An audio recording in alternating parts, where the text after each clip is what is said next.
आम आदमी पार्टी कल दिल्ली की 7 सीटों पर अपने उम्मीदवार उतारेगी। कांग्रेस इत्तेहाद की नाकामी के बाद आम आदमी पार्टी ने फैसला किया है कि वो दिल्ली की 7 सीटों पर अपने उम्मीदवार उतारेगी। दिल्ली में आम आदमी पार्टी ने एक प्रेस कॉन्फ्रेंस करते हुए कहा कि हमारी लाख कोशिशों के बावजूद कांग्रेस से हमारा इत्तेहाद नहीं हो पाया। आम आदमी पार्टी का इल्जाम है कि कांग्रेस बीजेपी को कामयाब कराना चाहती है। यही वजह है कि यूपी में अजीम इत्तेहाद को कमजोर कर रही है। हमारे एक कैंडिडेट पश्चिमी दिल्ली से श्री बलबीर जाखड़ जी अपना नॉमिनेशन कर चुके हैं। 20 तारीख को हमारे 3 कैंडिडेट का नॉमिनेशन होना था, जिसमें पूर्वी दिल्ली से आतिशी जी का, चांदनी चौक से पंकज गुप्ता जी का और नॉर्थ वेस्ट सीट से गुगन सिंह रंगा जी का। लेकिन कांग्रेस ऐसा एक भ्रम फैला रही थी कि आम आदमी पार्टी नहीं चाहती है और वो सीटों के लिए गठबंधन नहीं हो पा रहा है। मैं आपको बताना चाहता हूं, हमने उनको अपने तीनों कैंडिडेट का नॉमिनेशन पोस्टपोन किया और हमने निर्णय लिए, उनको समय दिया कि आप रीथिंक करिए।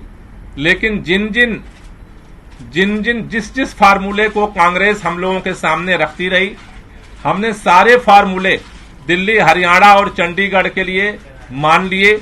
उसके बावजूद भी कांग्रेस अपने मूल चरित्र पर ही आकर के खड़ी हुई और ऐसे में हमने ये निर्णय लिया है कि हमने समय उनको दिया था, लेकिन इस समय का सदुपयोग करने की जगह उन्होंने नकारात्मक निर्णय लिया और आम आदमी पार्टी को ये पूरी तरह से स्पष्ट हो गया है कि कांग्रेस भाजपा का मुकाबला करने की जगह अप्रत्यक्ष तौर पर भाजपा को फायदा पहुंचाने के लिए कृत संकल्प दिख रही है।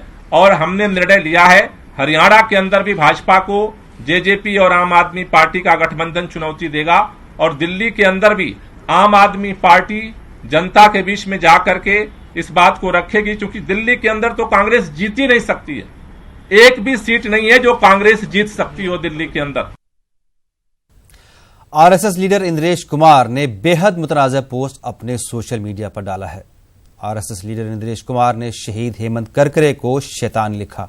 उन्होंने कहा कि हेमंत करकरे यूनिफॉर्म में एक शैतान था। इंद्रेश कुमार ने उसे साजिश से ताबीर किया और कहा कि इसके पीछे कांग्रेस का हाथ है।